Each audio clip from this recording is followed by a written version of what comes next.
কেমন আছেন সবাই? আশা করি সবাই অনেক ভালো আছেন। আমরা পূর্বের পাঠে কথা বলেছিলাম সমান্তর দ্বারা নিয়ে, আলোচনা করেছিলাম সূত্রগুলো নিয়ে, এরপরে একটি অঙ্ক সমাধান করেছিলাম। আজকে আমরা আরও একটি নতুন অঙ্ক সমাধান করব।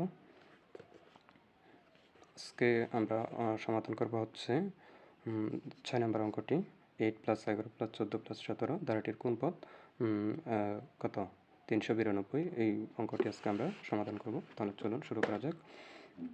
আমি অঙ্কটি তুলে রেখেছি, তাহলে সমাধান।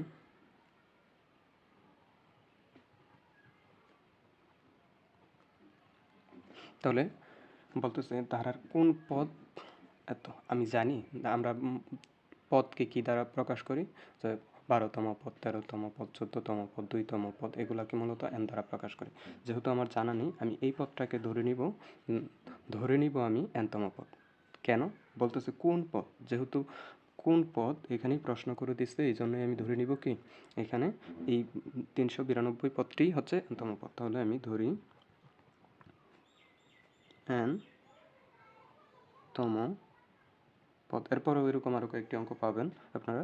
ধরি nতম পদ কত 392। যখন এরকম দেওয়া থাকবে যে কোনতম পদ এত, তখন আমরা ধরে নিব কি nতম পদ এত।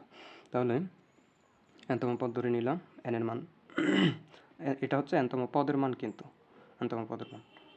তাহলে প্রথম পদ এখানে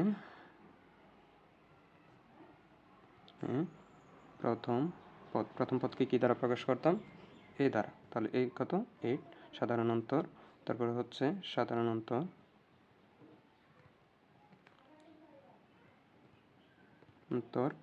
ডি, সাধারণ অন্তর ডি কি দ্বারা প্রকাশ করতাম, সাধারণ অন্তরকে আমরা দ্বিতীয় পদকে ডি দ্বারা, দ্বিতীয় পদকে প্রথম পদ দ্বারা, এটা 11 হবে -8।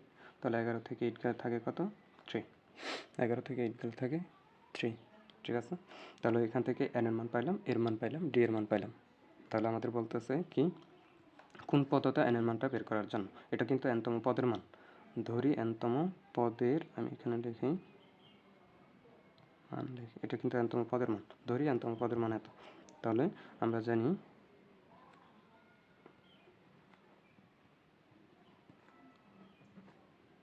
জানি কি nতম পদ সমান a + n-1 × d। তাহলে nতম পদের মানটা আমি কত লিখে রেখেছিলাম, nতম পদ হচ্ছে 392। তাহলে nতম পদের জায়গায় 392 লিখে নিব, এর জায়গায় এর মানটা লিখে নিব 8 + n এর মান আমি জানি না। আমি কিন্তু এটা একটু ভালো করে, একটা হচ্ছে n এর মান আর একটা হচ্ছে nতম পদ। n দ্বারা nতম পদ বোঝাচ্ছে, আর এই nতম পদ দ্বারা এই মানটাকে আমাকে ইন্ডিকেট করতেছে। অর্থাৎ nতম পদের মান হচ্ছে এটা, আর এটা হচ্ছে nতম পদ। -1 × d এর মান কত পাইলাম আমি, × 3। এরপরের অঙ্কটা আহামরি কঠিন না, এখান থেকে আপনি চাইলে সমাধান করতে পারবেন। তাহলে আমরা কি করব, 92 তাহলে 8 প্লাস, দেখেন এখানে বিয়োগ তো করাই যাবে না, n থেকে বিয়োগ করা যাবে না। তাহলে 3টা একবার n এর সাথে, একবার -1 এর সাথে, তাহলে 3n - 3, 3n - 3। এরপরে হচ্ছে আমরা কি করব, 392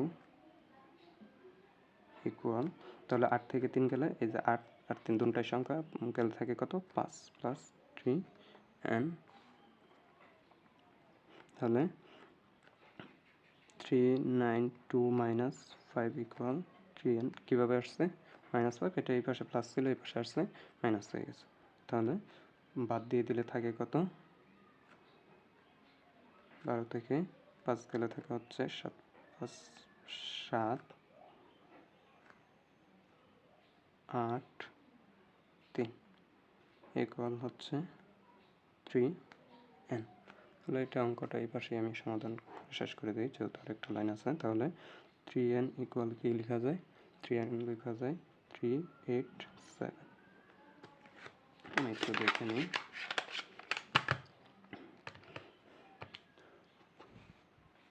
এখানে লিখতে হবে হচ্ছে 392 বিয়োগ হচ্ছে 8